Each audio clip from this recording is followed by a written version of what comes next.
తులసిరెడ్డి గారు, మీరు విన్నారు అంటే చాలా రాష్ట్రాల్లో పొలిటికల్ ఏమంటారు భూకంపం అనాలా, షిఫ్ట్ అనాలా, రకరకాలు నడుస్తూ ఉన్నాయి.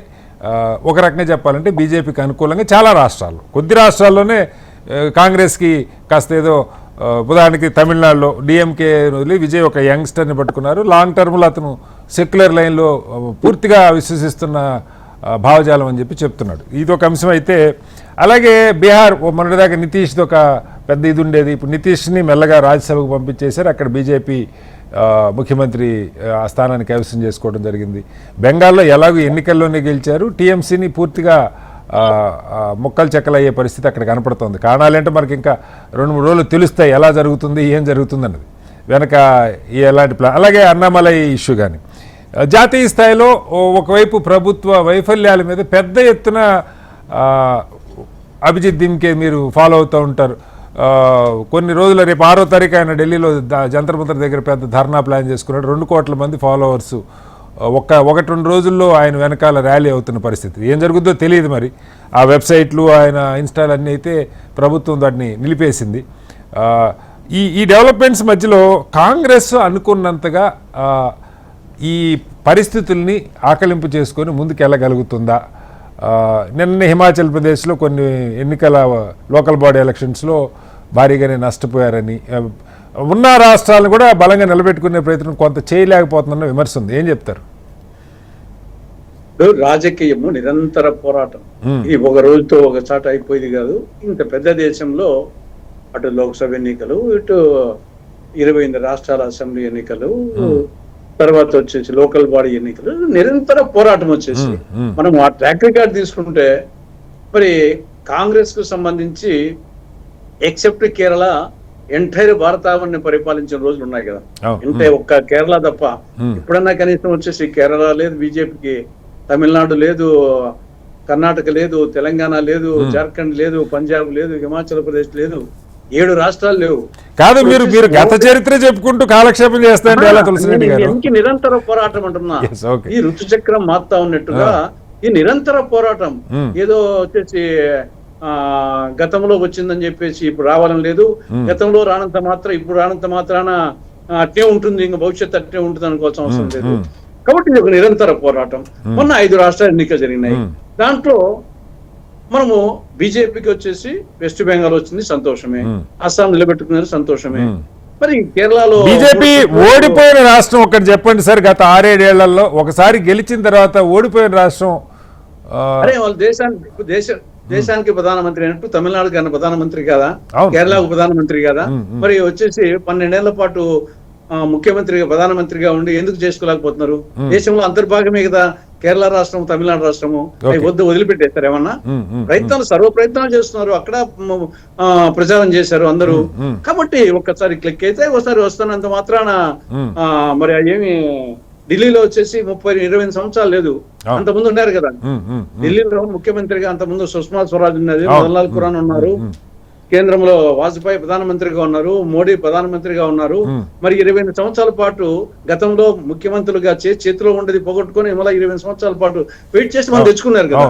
కాబట్టి నిరంతర పోరాటం. కాబట్టి ఇప్పుడు కర్ణాటక తీసుకున్నాం. ఇంకా ఇప్పుడు కర్ణాటక తీసుకుంటే కర్ణాటకలో ఇది రొటేషన్ ఫార్ములాలో భాగంగా జరిగింది 2023లోనే. అప్పుడే వచ్చేసి ఆయన కేపీసీసీ అధ్యక్షుడిగా డికే శివకుమార్, ఆయన మాజీ ముఖ్యమంత్రిగా, ఇద్దరు వలపటాదాపటిగా పార్టీని లాగారు. మల్లికార్జున ఖర్గే గారు పెద్ద మనిషిగా ఉండి ఆ నేపథ్యంలో అప్పుడే రొటేషన్ ఫార్ములాలో చేశారు. ఆ నేపథ్యంలో భాగంగానే ఇప్పుడు జరిగింది, చాలా స్మూత్ గా జరిగింది. అది ఒకటి అప్రిషియేట్ చేసి ఇద్దరు ఏం జరిగినా ఇద్దరు కలిసే ఉంటున్నారు, కలిసే ఢిల్లీ వస్తున్నారు, కలిసే వెనక్కి వస్తూ ఉన్నారు. ఆ అండర్స్టాండింగ్ వరకు మరి ఈ గుంభనంగా మెయింటైన్ చేసుకొస్తున్నారు, అంతవరకు అప్రిషియేట్ చేయాలి తప్పితే సరే మిగతా విషయాలు ఏం చెప్తారు? మిగతాయి కూడా ఇప్పుడు మంత్రివర్గ కూర్పు కూడా ఒకవైపు వచ్చేసి సిద్ధరామయ్యకేమో సిడబ్ల్యూసీ మెంబర్ ఇచ్చారు, మల్లికార్జున కొడుకు మంత్రి ఇచ్చారు, సిద్ధరామయ్య కొడుకు మంత్రి ఇచ్చారు, పరమేశ్వరుడు డిప్యూటీ సీఎం చేశారు సీనియర్ నాయకుని. తర్వాత ఒకేసారి ఎక్స్పాన్షన్ మంత్రివర్గం కాకుండా ఒక 10 మంది తీసుకున్నారు, మిగతా వాళ్ళ మళ్ళా తీసుకుంటారు. కాబట్టి ఒక సిస్టమేటిక్ గా పోతున్నారు. అది ఆల్రెడీ అసెంబ్లీలో మొత్తము మ్యాజిక్ ఫిగర్ 113 కావాలా, ఆల్రెడీ 136 ఉన్నాయి, బీజేపీకి 63 ఉండేది. కాబట్టి 2028 వరకు ఏమి డోకా లేదు. ప్రభుత్వానికి డోకా లేదులేండి, దాని గురించి కాదు, అంతవరకు డోకా లేదు. 2028లో మళ్ళా వచ్చేసి ఇద్దరు మళ్ళా వచ్చేసి పార్టీ నడిపే విధంగా చేస్తున్నారు. కాబట్టి ఈయన ఆర్థిక బలం ఉంది, అంగబలం ఉంది, ఆయనకు సామాజిక బలము. ఇద్దరు రాజకీయంగా పొలిటికల్ మెచ్యూరిటీ ఉండే నాయకులు, పరిపక్వత పరిణతి కలిగిన నాయకులు, అది మనకు స్పష్టంగా తెలుస్తా ఉంది. కాబట్టి అటు కమిట్మెంట్ ఉంది ఇటు పార్టీ పట్ల, అదే సేమ్ టైం వచ్చేసి ఆర్థిక బలము, అంగబలము, సామాజిక బలము, అటు ప్రాంతాల వారిగా సామాజిక వారిగా సమతుల్యం చూసుకుంటూ జాగ్రత్తగా పోతున్నారు. ఈయన క్యాస్ట్ పరంగా ఈయన ఒక్కరికి కావచ్చు, ఆయన వచ్చేసి కురుబ, హిందా, అన్ని చూసుకొని పోతున్నారు. కాబట్టి కర్ణాటకలో ఒక మంచి నాయకత్వం కాంగ్రెస్ పార్టీకి వచ్చేసి, అది జాతీయ స్థాయిలో చెప్పుకోదగ్గ నాయకత్వం వచ్చేసి అది కర్ణాటక సంబంధించి. ఇక నాకు అన్నామలైకి సంబంధించి ఆయనకు రావాల్సిన దానికంటే ఎక్కువ ఫోకస్ వచ్చింది నా అభిప్రాయం. 3% నుండి 11%కు 11% ఎక్కడ పార్లమెంట్ ఎన్నికల్లో మరి 11% వచ్చినా గానీ సీట్ ఏం రాలే కదా, ఒక సీట్ రాదు, ఆయన ఓడిపోయినాడు. కాబట్టి మనకు ఆ నేపథ్యంలో బీజేపీ వాళ్ళు డిఎంకే ఏడిఎంకే అనే కాంబినేషన్ లో పోతుంది కాబట్టి ఏడిఎంకేతో పొత్తు పెట్టిన డిఎంకే వ్యతిరేకత అనే యాంగిల్ ఆలోచించారు. ఈయన వచ్చేసి డిఎంకే ఏడిఎంకేతో పొత్తు వస్తున్నారు. ఆయన పొత్తు వద్దనుకుండా మన బీజేపీతో అసెంబ్లీ ఎన్నికల కంటెస్ట్ చేసింటే అదొక లైన్ సార్. ఆయన పార్టీ ఆ పార్టీ దానంతట అది పెరగాలని ఒక ఆలోచన. సరే, అధిష్టానం అంగీకరించారా లేదా వేరే చర్చ. పొత్తుల వల్ల పెరగలేకపోతున్నాం అన్నది చాలా సందర్భాల్లో చాలా పార్టీలు మదనపడే అంశమే కదా. ఇప్పుడు ఒక్కొక్క స్టేట్ లో ఇప్పుడు తెలుగుదేశం, ఇప్పుడు ఆంధ్రప్రదేశ్ లో బీజేపీకి లేదా సొంతంగా బలపడాలని, కానీ అవసరం లేదు. 20 సీట్లకి 20 సీట్లు వస్తున్నాయి ప్రస్తుతానికి వచ్చేసి. అంత అది ఒక స్ట్రాటజీ, ఒక్కొక్క రాష్ట్రంలో ఒక స్ట్రాటజీ ఉంటుంది. తెలంగాణలో ఒక స్ట్రాటజీ ఉంటుంది, ఆంధ్రప్రదేశ్ లో. కాంగ్రెస్ మీద కూడా అదే విమర్శ. చాలా రాష్ట్రాల్లో ప్రాంతీయ పార్టీలు బలంగా ఉన్న దగ్గర పొత్తులు పెట్టుకొని తర్వాత విడిగా పోటీ చేసినా చేతులు కాలటం తప్ప ఏం ఉపయోగం లేదు. యూపీ కానీ బీహార్ కానీ అనేక రాష్ట్రాల్లో అదే జరిగింది కాంగ్రెస్ కానీ విమర్శిస్తారు. ఇది ఒక్కొక్క సందర్భాన్ని బట్టి ఉంటుంది వచ్చేసి. ఒకసారి పొత్తులు ఉపయోగపడతాయి, ఒకసారి పొత్తులు బెస్ట్ కొడతాయి. కానీ మనము అనేక అంశాలను ఆధారపడి ఉంటాయి. అనుకునేదంతా మనం వచ్చేసి పరీక్ష రాస్తానికి ప్రతి పరీక్ష డిస్టింక్షన్ రావాలనుకుంటాం, ఒకసారి రాకపోవచ్చు.